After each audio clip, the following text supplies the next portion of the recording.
lebih hebat lagi daripada. Yusuf Kala bertemu dengan tokoh lintas agama yang berperan dalam perundingan damai konflik Poso dan Ambon. Pertemuan ini untuk memberikan penjelasan kepada publik mengenai konteks ceramah JK di Masjid UGM yang menjadi sorotan.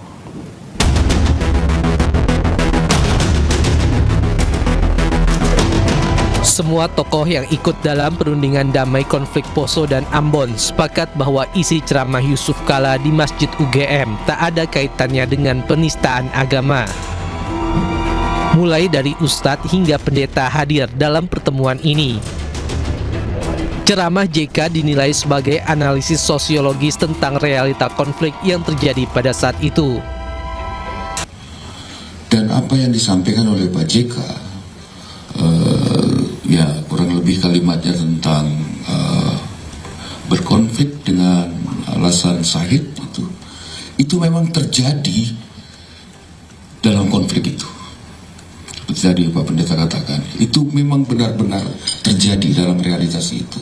Nggak usah jauh-jauh lah, saya pun sendiri berani kemana-mana karena saya yakin waktu itu saya pasti masuk surga. Itu dia.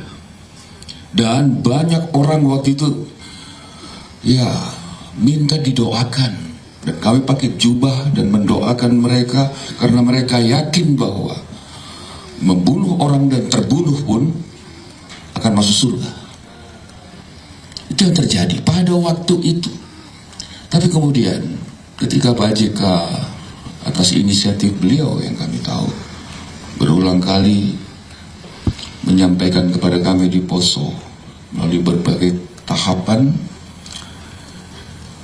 dengan dua pilihan yang kemudian menyadarkan kami Bahwa apa yang saya katakan itu benar semua.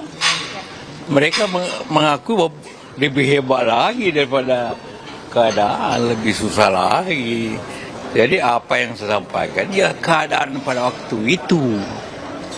Ya semua tadi malah menangis bahwa kalau saya tidak selesaikan, bayangkan mereka. Nah itu pembicaraan tadi. Dan semua sepakat bahwa ini harus dilawan semua yang ngomong macam-macam tuh. Apakah harapannya dengan ada pertemuan tadi ini bisa membuat mereka para pelapor menarik dan mencabut laporan atau? Saya tidak ada urusan menarik atau tidak, pokoknya dia harus paham bahwa apa yang dilaporkan itu semua tidak benar. Apa yang pelakunya sendiri, ketua sinode, Pak Imam, Ustadz yang ada waktu itu yang menyatakan bahwa begini keadaan benar. Sebelumnya, Gerakan Angkatan Muda Kristen Indonesia atau GAMKI melaporkan Yusuf Kala ke Polda Metro Jaya. Laporan itu dilayangkan atas pernyataan Yusuf Kala tentang mati syahid saat ceramah di Masjid Universitas Gadjah Mada.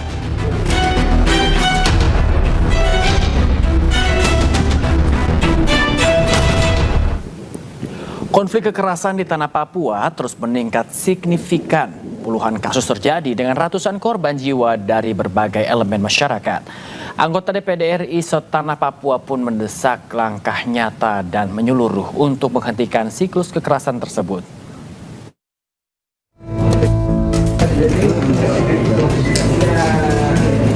Konflik kekerasan yang terjadi di tanah Papua meningkat secara signifikan. Sejumlah kekerasan yang terjadi pun telah memakan banyak korban jiwa. Provinsi Papua Pegunungan dan Papua Tengah yang mengalami dampak paling parah. Anggota DPD RI setanah Papua pun menolak peristiwa ini dianggap sebagai hal biasa. Mereka mendesak langkah nyata dan menyeluruh untuk menghentikan siklus kekerasan ini. Sebelum 14 April penembakan 2 TNI di Kristalin, itu saya di sana. Saya sama Lis wakil ini kami dari sana. Itu sudah masuk ke provinsi. Itu kan di pinggir provinsi aja, Nabire. Memang itu yang tadi saya sampaikan bahwa masalah ini kan mungkin dari kalian belum lahir sampai sekarang. Dari sejak 61 kan, 61, 63, 69, 65. Jadi ada rangkaian-rangkaian kegiatan yang akumulasinya dari waktu ke waktu tergantung dinamika dan geopolitik. Sebelumnya terdapat dua peristiwa kekerasan berbeda yang terjadi pada 14 April 2026. Yang pertama, peristiwa baku tembak di Kampung Kembru, Kabupaten Puncak, Papua Tengah yang menewaskan 15 warga sipil. Sementara kekerasan kedua terjadi di wilayah Mimika, di mana seorang anak mengalami luka tembak. Menteri Hak Asasi Manusia Natalius Pigai menyebut jumlah korban tewas terkait insiden baku tembak di distrik Kembru, Kabupaten Puncak, Papua Tengah kini mencapai 15 orang dan 7 orang lainnya luka-luka termasuk anak-anak.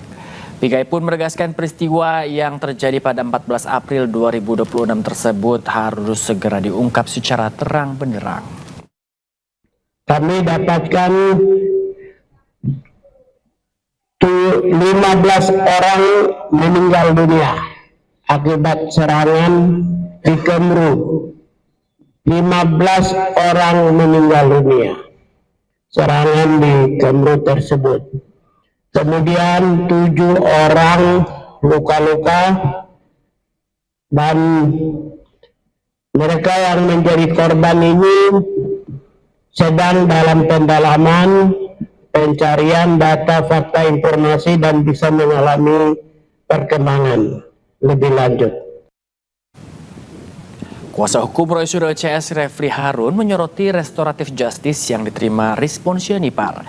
Menurut Refli, Rismon seperti halnya Roy Suryo dan Dr. Tifa, ancaman hukuman yang dikenakannya di atas 5 tahun penjara sehingga tidak boleh mendapat restoratif justice.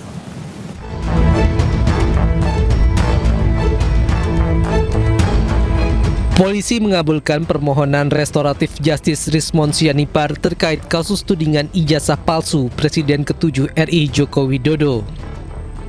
Polisi juga telah menerbitkan surat perintah penghentian penyidikan atau SP3 pada 14 April lalu. Restoratif justice yang diterima Rismon Sianipar mendapat sorotan dari kuasa hukum Roy Suryo CS. Menurut Refli, Rismon seperti halnya Roy Suryo dan Dr. Tifa, ancaman hukuman yang dikenakannya di atas 5 tahun penjara sehingga tidak boleh mendapat restoratif justice. Yang kami soroti adalah restoratif justice yang diterima Rismon Sianipar. Kenapa begitu? Karena Rismon seperti halnya Mas Roy dan juga Dr. Tifa dikenakan pasal 32 ayat 1 dan pasal 35 Undang-Undang ITE yang versi pertama, yaitu Undang-Undang nomor 11 tahun 2008 dengan ancaman hukuman itu 8 dan 12 tahun penjara. Berdasarkan ketentuan KUHAP yang baru, kalau ancaman hukumannya di atas 5 tahun tidak boleh mendapatkan restoratif justice.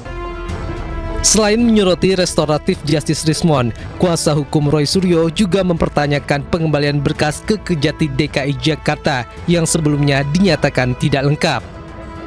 Pengembalian berkas ke Kejati DKI Jakarta telah melampaui ketentuan KUHAP lama dan baru yang seharusnya selesai dalam 14 hari.